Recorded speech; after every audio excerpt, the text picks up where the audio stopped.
जय हिंद साथियों देखिए हिंदी वर्णमाला के अभ्यास प्रश्नों की सीरीज में हम भाग 2 की भी सीरीज लेके आए हैं। साथियों आपने भाग 1 को सीरीज देखा था, उसमें हमने 40 क्वेश्चनों को प्रैक्टिस किया था और इसमें भी हम 40 क्वेश्चन को ही लाए हैं। और ये सारे क्वेश्चन अति महत्वपूर्ण क्वेश्चन हैं जो आपको यूपीएसआई, यूपी पुलिस सभी एग्ज़ामों में, एसएससी, जीडी, लेखपाल भी जो एग्ज़ाम होने वाले हैं सभी एग्ज़ामों में आने की बहुत ज़्यादा संभावनाएं हैं, या कह लीजिए कि इससे बाहर कुछ भी नहीं जाना है। साथियों भाग 1 जो हो चुका है, आप हमारे डिस्क्रिप्शन बॉक्स में उसका लिंक है, वहाँ से देख सकते हैं, या साथियों प्लेलिस्ट में जाके देख सकते हैं।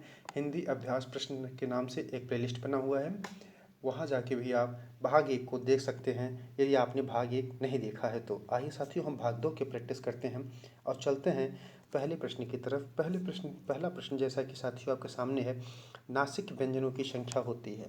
साथियों जो नासिक व्यंजनों की संख्या होती है आप सभी को पता होगा कि वो 5 होती है। साथियों नासिक व्यंजनों की संख्या 5, अतः ऑप्शन बी सही है। आइए दूसरे क्वेश्चन देखते हैं, निम्न में अघोष व्यंजन नहीं है। अघोष व्यंजन कौन सा नहीं है साथियों हम जानते हैं अघोष व्यंजन जो होता है वो पहला और दूसरा वर्ग होता है, मतलब क, च, ट, त, प तथा ख, छ, ठ, थ, फ, स, ख, ये साथियों अघोष व्यंजन होता है। तो साथियों यहाँ देखिए जो होता है ये ग जो होता है साथियों ये अघोष व्यंजन नहीं होता, अतः ग इसका दूसरे का ऑप्शन नंबर डी ग अघोष व्यंजन नहीं होगा। निम्न में से तीसरे क्वेश्चन की तरफ पढ़ते हैं, निम्न में से सघोष व्यंजन है। साथियों निम्न में से सघोष व्यंजन, साथियों ने दूसरे क्वेश्चन में बताया कि ग अघोष नहीं होता है, तो ग क्या होता है साथियों सघोष होता है। तो इसका ऑप्शन नंबर ए अल्प प्राण व्यंजन है। अल्प प्राण व्यंजन है साथियों, यहाँ अल्प प्राण व्यंजन क होगा। ठीक है साथियों, बाकी सब महाप्राण व्यंजन है, तो अल्प प्राण व्यंजन क, इसका ऑप्शन नंबर ए सही होगा। ठीक है साथियों, आइए हम क्वेश्चन नंबर 5 की तरफ पढ़ते हैं, जिसमें कहा है कि महाप्राण व्यंजन नहीं है। साथियों कहा है महाप्राण व्यंजन नहीं है। ठीक है साथियों, तो जो साथियों ख, ठ, भ है ये महाप्राण है और महाप्राण व्यंजन नहीं है, तो साथियों वो है ब। ठीक है साथियों, ब जो है ये महाप्राण व्यंजन नहीं है। 6वां क्वेश्चन देखते हैं, असत्य कथन की पहचान करने के लिए बोला है। साथियों असत्य कथन की पहचान करते हैं, अनुस्वारिक व्यंजन है, बिल्कुल सही अनुस्वारिक व्यंजन होता है। तत्सम शब्दों में अनुस्वार लगता है, बिल्कुल लगता है साथियों, यह भी कथन सही है। अनुस्वार अनुनासिक में कुछ अंतर होता है, बिल्कुल अंतर होता है साथियों, अनुस्वार अनुनासिक में अंतर होता है। अनुस्वार में नाक से अधिक सांस निकलती है और अनुनासिक में मुख से अधिक सांस निकलती है, तो यह अंतर होता है, तो ये भी कथन सत्य है। साथियों यहाँ कहा है अनुस्वार अनुनासिक एक है। साथियों जब अंतर होता है तो एक होने का सवाल ही नहीं है, अतः ऑप्शन नंबर डी असत्य है। ठीक है साथियों, आइए हम बढ़ते हैं 7वें क्वेश्चन की तरफ। 7वां क्वेश्चन कह रहा है भाषा की सबसे छोटी इकाई। साथियों भाषा की सबसे छोटी इकाई ध्वनि होती है। ठीक, भाषा की सबसे छोटी इकाई ध्वनि होती है। वर्ण की परिभाषा होगी, बहुत ही सिंपल क्वेश्चन है। 8वां, जिसके टुकड़े न हो सकें, वर्णों का समूह, वाक्य में प्रयुक्त शब्द, सबसे छोटी ध्वनि, जिसके टुकड़े न हो सकें। साथियों वर्ण की परिभाषा होगी जिसके टुकड़े न हो, वर्णों का समूह तो वर्णमाला की होती है। वाक्य में प्रयुक्त शब्द ये इसकी सही परिभाषा नहीं है। सबसे छोटी ध्वनि जिसके टुकड़े न हो सके। ठीक है साथियों, आइए हम पढ़ते हैं 9वें क्वेश्चन की तरफ, जिसमें कहा गया है सही क्रम का चयन करें। तो सबसे छोटी इकाई साथियों हमने बताया आपको ध्वनि होती है, और ध्वनि से बड़ी वर्ण और वर्ण के आगे अक्षर, तो अतः ऑप्शन नंबर 9वें का ए। 9वें का ए। ठीक है साथियों, 9वें का ऑप्शन ए। कंठ ध्वनि कौन सी है? कंठ ध्वनि कौन सी है? साथियों जो क वर्ग होता है, जो क वर्ग होता है साथियों, क वर्ग जो होता है वो कंठ ध्वनि होता है। ठीक साथियों, तो क और ख यह कंठ ध्वनि होगी। बाकी त वर्ग जो होता है साथियों वो दंत दंत द्वंत द्वंत दंत होता है त वर्ग, और प जो होता है साथियों, प वर्ग जो होता है वो ओष्ठ होता है, और त वर्ग हमने आपको बताया कि ये दंत होता है। ठीक साथियों, नासिक व्यंजन है। साथियों नासिक व्यंजनों की संख्या 5 होती है, हमने बताया, उनमें से न, म, न, ग तो होते हैं। ये पांचों नासिक व्यंजन हैं, तो अतः नासिक व्यंजन नासिक व्यंजन कौन से होंगे? इसका सही ऑप्शन होगा उपरोक्त सभी। ठीक है साथियों, कह रहा है मूर्धन्य व्यंजन होते हैं, मूर्धन्य व्यंजन होते हैं। ठीक है साथियों, साथियों ने बताया मूर्धन्य व्यंजन ट वर्ग होता है, जो ट वर्ग होता है ये मूर्धन्य व्यंजन कहा जाता है। ट वर्ग, ट वर्ग में आने वाले सभी जितने अक्षर होते हैं, वर्ण होते हैं, वो मूर्धन्य व्यंजन कहलाते हैं। तो देखिए ट और ठ जो है ये दोनों ट वर्ग में आते हैं, तो अतः ये मूर्धन्य व्यंजन होगा। ठीक है साथियों, आइए हम 13 नंबर क्वेश्चन की तरफ बढ़ते हैं। साथियों 13 कह रहा है दंत व्यंजन है, दंत व्यंजन है। साथियों हमने आपको बताया कि जो त वर्ग होता है वो दंत व्यंजन में आता है, तो इसका ऑप्शन नंबर सही है। ठीक साथियों, ओष्ठ व्यंजन में आते हैं। साथियों ओष्ठ व्यंजन में आते हैं, क्वेश्चन नंबर 14 ओष्ठ व्यंजन में आते हैं। तो प वर्ग जो होता है साथियों ये ओष्ठ व्यंजन में आता है। ठीक है साथियों, प, क वर्ग कंठ में आता है। त वर्ग साथियों, त वर्ग जो होता है वो दंत में आता है। क म स कुछ नहीं, ऐसे कोई मतलब ही नहीं। तो ये साथियों जो पर वर्ग होता है ये ओष्ठ व्यंजन में आता है। आइए आगे की तरफ बढ़ते हैं। पद से छोटी इकाई, क्वेश्चन नंबर 15 पद से छोटी इकाई पूछा है कि जो पद से छोटी इकाई होती है वो क्या होती है? तो यहाँ साथियों ये अक्षर जो होता है ये पद से छोटी इकाई होती है। पद से बड़ी पदबंध होता है और पदबंध से बड़ा उपवाक्य और उपवाक्य से बड़ा वाक्य होता है। ठीक है साथियों, तो पद की सबसे छोटी इकाई अक्षर होता है साथियों। ठीक, अक्षर ये पद से छोटी इकाई होती है। छह ध्वनि किसके अंतर्गत आती है? 16 नंबर क्वेश्चन संयुक्त वर्ण के अंतर्गत आती है। संयुक्त वर्णों की संख्या 4 होती है, जिसमें से छह एक वर्ण है जिसकी जो संयुक्त वर्ण के अंतर्गत आती है। ठीक है साथियों, व्यंजन होते हैं, व्यंजन क्वेश्चन नंबर 17 कह रहा है व्यंजन होते हैं जिसके उच्चारण में स्वर न हो। बिल्कुल गलत है साथियों, व्यंजन स्वर की सहायता से बनते हैं, स्वर को ही व्यंजन कहते हैं, ये भी बिल्कुल गलत। स्वर अलग और व्यंजन अलग होते हैं। ए और बी दोनों बिल्कुल गलत है साथियों, जब न तो ए है न तो बी है, तो ये भी ऑप्शन नंबर सी भी गलत। जिसके उच्चारण में स्वर की सहायता हो, बिल्कुल साथियों, जिसके 17 नंबर देखते हैं, जिसके उच्चारण में स्वर की सहायता हो वही व्यंजन होते हैं। अर्थात यहाँ 17 नंबर के आप देखेंगे तो यहाँ एक व्यंजन की परिभाषा दिया हुआ है, जिसके उच्चारण में स्वर की सहायता हो। जो स्वर की सहायता से वर्ण होते हैं, बोले जाते हैं, लिखे जाते हैं, उन्हें ही हम व्यंजन कहते हैं। ठीक है साथियों, जब एक ही ध्वनि द्वित हो जाए तो उसको साथियों युग्मक ध्वनियाँ कहते हैं। जैसे ल है, ये द्वित हो जाए तो आधा ल हो जाता है। ठीक साथियों, जैसे आप दिल्ली में देख सकते हैं ये द्वित हो जाता है। ठीक, तो यहाँ पे 18 नंबर, जब एक ही ध्वनि द्वित हो जाए तो वह युग्मक ध्वनियाँ होती हैं। ठीक साथियों, 19 नंबर की तरफ बढ़ते हैं। 19 नंबर पूछ रहा है काकल्य वर्ण क्या होता है? बहुत ही आसान क्वेश्चन, ह जो होता है वो काकल्य वर्ण होता है। 19 नंबर काकल्य वर्ण होते हैं ह। वर्ण तालिका के अनुसार हर्ष दीर्घ क्लुप्त, साथियों हर्ष दीर्घ क्लुप्त ये क्या होते हैं? वर्ण तालिका के अनुसार साथियों 19 नंबर क्वेश्चन आप देखिए, वर्ण तालिका के अनुसार हर्ष दीर्घ क्लुप्त क्या होते हैं? तो साथियों ये होते हैं स्वर। ठीक, वर्णों के उच्चारण में जब केवल श्वास का प्रयोग हो उन वर्णों को क्या कहा जाता है?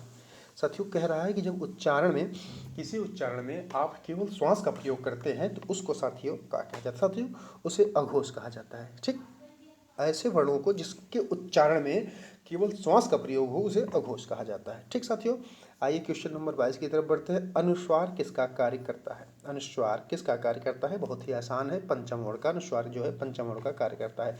हिंदी मानक वर्णमाला में स्थान नहीं है, साफ दिख रहा है साथियों, श्री जो होता है इसका वर्णमाला में कोई अपना स्थान नहीं होता है। ठीक साथियों, इसका वर्णमाला में अपना कोई स्थान नहीं होता है श्री का। ठीक, देखिए साथियों उसको हम लिखने में, उच्चारण में इसका प्रयोग करते हैं, लेकिन वर्णमाला में इसे स्थान नहीं दिया गया है। आपको कन्फ्यूज नहीं होना है, वर्णमाला में स्थान नहीं है इसको। ये ऐसा नहीं है कि इसका प्रयोग कहीं नहीं कर सकते हैं, बिल्कुल कर सकते हैं। इसका उच्चारण भी होता है, इसका प्रयोग भी होता है, हर जगह का प्रयोग होता है जहाँ आवश्यकता पड़ती है, लेकिन इसका वर्णमाला में स्थान इसको नहीं दिया गया है। ठीक साथियों, तो आपको यहाँ पे कन्फ्यूज होने की ज़रूरत नहीं है। अगर पूछता है वर्णमाला में स्थान नहीं और ऑप्शन में श्री है तो आप बेहिचक से टिक लगाइएगा, यही सही होगा। किसमें द्वित व्यंजन? हमने कहा द्वित व्यंजन, द्वित व्यंजन जो होते हैं वो जैसे ल है, ये आधा ल, ये द्वित हो गया। ठीक साथियों, तो आप ये देख रहे हैं द्वित व्यंजन किस में है? दिल्ली में। इसमें दक्षिण में कोई व्यंजन द्वित नहीं हुआ, इलाहाबाद में कोई व्यंजन नहीं हुआ, कमल में भी कोई व्यंजन द्वित नहीं हुआ है। ठीक साथियों, किस शब्द में री स्वर नहीं है? किस शब्द में री स्वर नहीं है? साथियों कृपा में भी है, दृष्टि में भी है, कृष्ण में भी है, आज में जो है कह रहा है री स्वर नहीं है। ठीक साथियों, तो आज में री स्वर नहीं है। आइए साथियों हम 26 नंबर क्वेश्चन की तरफ बढ़ते हैं, जिसमें कहा गया है वर्ण शब्द का अर्थ नहीं होता है। वर्ण जो शब्द होता है उसका अर्थ नहीं होता है। तो वर्ण साथियों हम लोग रंग के भेद से भी वर्ण की पहचान करते हैं, जाति भी वर्ण व्यवस्था जानते हैं आप सब। अक्षर अक्षर वर्णमाला में जिसको हम वर्ण कहते हैं वो अक्षर ही होता है। ठीक साथियों, वर्णमाला जो होता है वो अक्षर ही होता है, अक्षर।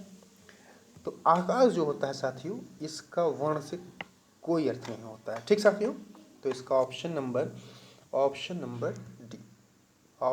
डी वर्ण का अर्थ आकाश नहीं होता है। अयोग वाक कहा जाता है, विसर्ग को अयोग वाक कहा जाता है साथियों। ठीक, बहुत ही सिंपल क्वेश्चन, विसर्ग को अयोग वाक कहा जाता है। लेकिन ऐसे क्वेश्चन आपके सामने आते तो हैं, कभी कभी छूट जाते हैं। इन सब का प्रैक्टिस बहुत जरूरी है, इसलिए आपके लिए प्रैक्टिस सेशन लेके आए हैं साथियों। ठीक, छोटी छोटी चीज़ों के लिए और बड़ी बड़ी चीज़ों के लिए। वर्णमाला के सारे क्वेश्चन आपके भाग ए और भाग 2 में समाहित कर लिए गए हैं, इसके बाहर कोई भी क्वेश्चन नहीं आना है। तो 27 नंबर क्वेश्चन साथियों कह रहा है अयोगवा कहा जाता है, तो विसर्ग को अयोगवा कहा जाता है। ठीक है साथियों, 28 नंबर क्वेश्चन की तरफ बढ़ते हैं। व्यंजन व्यंजन व व्यंजन है साथियों, हमने बताया था य व र ल, ये चारों जो होते हैं साथियों ये अंतस्थ व्यंजन होते हैं। क्या होते हैं साथियों? अंतस्थ व्यंजन होते हैं। ठीक, तो साथियों व जो है अंतस्थ व्यंजन है। ठीक, प फ म म व्यंजन होते हैं। प भ साथियों देखिए जो प वर्ग होता है, हमने आपके इसके ऊपर उपयोग क्वेश्चनों में बात करते हुए हमने बताया था आपको, जो ओष्ठ होता है, ओष्ठ व्यंजन होते हैं वो प वर्ग होते हैं। ठीक साथियों, तो 29 का बी नंबर आपका ओष्ठ सही है। ठीक साथियों, प जो होता है वो ओष्ठ व्यंजन होते हैं। ठीक, कौन सा स्वर कंठ तालव्य है साथियों? ए और ये दोनों कंठ तालव्य होते हैं। ये दोनों क्या होते हैं साथियों? कंठ तालव्य होते हैं। क्वेश्चन नंबर 30 पूछा है कौन सा स्वर कंठ तालव्य है? कौन सा स्वर कंठ तालव्य है? तो दो स्वर जो होते हैं साथियों वो कंठ तालव्य होते हैं, ये दोनों कंठ तालव्य होते हैं। ठीक साथियों, तो यहाँ साथियों इसमें ऑप्शन में केवल एक ए दिया है, वही ऑप्शन आपका डी नंबर सही है। ठीक, लेकिन ये भी ए होता है और ये भी, ये दोनों स्वर ऐसे हैं जो कंठ तालव्य होते हैं। आइए क्वेश्चन नंबर 31 की तरफ बढ़ते हैं। ट वर्ग उच्चारण की दृष्टि से किस प्रकार का ध्वनि है? ट वर्ग जो होता है साथियों वह मूर्धन्य होता है। ठीक, वह मूर्धन्य होता है, तो ये मूर्धन्य हो गया आपका ऑप्शन नंबर बी। एक गुण जो व्यंजन नहीं है, ऊ जो है ये व्यंजन नहीं है साथी, ये स्वर है। ठीक, तो यहाँ आपका ऑप्शन नंबर सी। ठीक है साथियों, ऑप्शन नंबर सी, एक वर्ड जो व्यंजन नहीं है ऊ जो होता है साथियों ये स्वर होता है। ऊ, ये वाला ऊ, दोनों छोटा ऊ बड़ा ऊ दोनों स्वर होते हैं। तो यहाँ पूछा है कि व्यंजन नहीं है तो ऊ, ये आपका व्यंजन नहीं, ये स्वर है। संयुक्त व्यंजन साथियों छ होता है। ठीक, ये संयुक्त व्यंजन होता है छ। 33 का आपका ऑप्शन नंबर डी सही है। सभी स्पर्श व्यंजन किस वर्ग में है? सभी स्पर्श, देखिए स्पर्श व्यंजनों की संख्या 25 होती है साथियों, स्पर्श व्यंजनों की संख्या 25 होती है। क वर्ग से लेके प वर्ग तक जो होते हैं, क वर्ग से प वर्ग तक जो होते हैं ये स्पर्श व्यंजन कहे जाते हैं और इनकी संख्या 25 होती है। इसमें भी ड और ये वाला ढ, ये दोनों को छोड़िए, ये दोनों उत्क्षिप्त व्यंजन कहे जाते हैं। ठीक साथियों, ये दोनों उत्क्षिप्त व्यंजन कहे जाते हैं। तो स्पर्श व्यंजनों की संख्या 25 होती है। तो वो आपको साथियों क से प वर्ग में होते हैं, तो ह आ रहा है, ल आ रहा है, ये नहीं हो सकता। इसमें र आ रहा है, नहीं हो सकता। इसमें य र ल व आ रहा है, ये अंतस्थ व्यंजन है, ये भी नहीं हो सकता है। तो आपका स्पर्श व्यंजन जो सभी वर्गों में है वो आपके ऑप्शन नंबर डी में है। ठीक साथियों, ऑप्शन नंबर डी सभी महाप्राण वर्णों वाला वर्ग है। सभी महाप्राण वर्णों वाला वर्ग है। इसमें पूछ रहा है जो सभी महाप्राण है, मतलब इसमें जो संख्या दी गई वो सभी महाप्राण है। महाप्राण व्यंजन तो साथियों आप देखेंगे क छ ठ, ये सभी महाप्राण है। ठीक साथियों, महाप्राण कौन कौन से होते हैं साथियों? दूसरा और चौथा होता है, वह दूसरा चौथा वर्ग जो होता है साथियों वह महाप्राण होते हैं। ठीक, तो इसमें आपका ख भी आ रहा है, छ भी आ रहा है, ठ भी आ रहा है। ठीक साथियों, तो क्वेश्चन नंबर 35 का बी आपका ऑप्शन नंबर सही। ठीक, आइए हम और पढ़ते हैं अगला क्वेश्चन 36 नंबर। वर्ण तालिका के अनुसार हर्ष दीर्घ है। वर्ण तालिका के अनुसार हर्ष दीर्घ है साथियों, बहुत ही आसान क्वेश्चन स्वर। ठीक, अनुसार हर्ष और दीर्घ। देखिए स्वर के दो भेद होते हैं, स्वर के दो भेद होते हैं। कौन कौन से? हर्ष और दीर्घ, ये दोनों आपके भेद होते हैं, इसको लघु भी कहा जाता है। ठीक ठीक साथियों, तो यहाँ पूछ रहा है वर्ण तालिका के अनुसार हर्ष दीर्घ है, तो आपको ऑप्शन नंबर ए स्वर। एक से अधिक वर्णों के मेल को कहते हैं व्यंजन कहते हैं, कोई डाउट नहीं। 37 का ऑप्शन नंबर सी आपका सही होगा। 37 का ऑप्शन नंबर सी कह रहा है एक से अधिक वर्णों के मेल को क्या कहते हैं, व्यंजन कहा जाता है। अंतस्थ और उष्म कितने वर्ण हैं, कह रहा है साथियों अंतस्थ और उष्म, आपको पता है अंतस्थ की संख्या 4, उष्म की संख्या 4, तो यहाँ पूछ रहा है अंतस्थ और उष्म कितने वर्ण होते हैं, तो आपका ऑप्शन नंबर डी 8 सही होगा। आइए साथियों हम पढ़ते हैं 39 नंबर 39 क्वेश्चन की तरफ। 39 क्वेश्चन क्या कह रहा है साथियों, देखते हैं। साथियों 39 कह रहा है ओ और ओ क्या है, तो साथियों ये कंठोष्ठ व्यंजन है। ठीक साथियों, ओ और ओ जो है ये कंठोष्ठ व्यंजन, ऑप्शन नंबर डी। आइए आखिरी क्वेश्चन की तरफ बढ़ते हैं साथियों हम, लास्ट क्वेश्चन 40 नंबर। भाषा की लघुत्तम इकाई, हमने बताया आपको शुरू में सबसे छोटी इकाई ध्वनि होती है। ठीक, तो भाषा की लघुत्तम इकाई आपकी ध्वनि। 40 का ऑप्शन नंबर बी आपका सही है। ठीक साथियों, 40 का ऑप्शन नंबर बी। ठीक साथियों, हम पर जुड़ने के लिए, हमसे जुड़ने के लिए, भरोसा करने के लिए आपको बहुत बहुत धन्यवाद। साथियों इस पीडीएफ के लिए, अन्य किसी पीडीएफ के लिए आप हमारे टेलीग्राम ग्रुप से जुड़ सकते हैं। इस पीडीएफ को भी टेलीग्राम में भेज दिया जाता है, सेंड कर दिया जाता है, और सभी ऐसे पीडीएफ जो आपके लिए बहुत इंपॉर्टेंट है वो टेलीग्राम ग्रुप में भेज दिए जाते हैं, वहाँ प्रोवाइड करा दिए जाते हैं। टेलीग्राम का लिंक हमारे डिस्क्रिप्शन बॉक्स में है, आप वहाँ से जाके हमारे साथ टेलीग्राम पे जुड़ सकते हैं। और साथियों आपका वर्णमाला साथियों भाग 2 भाग 1 जो डिस्क्रिप्शन बॉक्स में है साथियों, वहाँ भी जाके देख सकते हैं, हमारे प्लेलिस्ट में भी है, वहाँ भी जाके आप देख सकते हैं साथियों। और क्या कहते हैं, इसका दोनों भाग आप देख के वर्णमाला के सारे क्वेश्चन दोनों भाग में कंप्लीट कर दिए गए हैं। अब आपका अगला अभ्यास प्रश्न जो आएगा वो नए चैप्टर से आएगा। ठीक है साथियों, जुड़ने के लिए बहुत बहुत धन्यवाद। जय हिंद, जय भारत।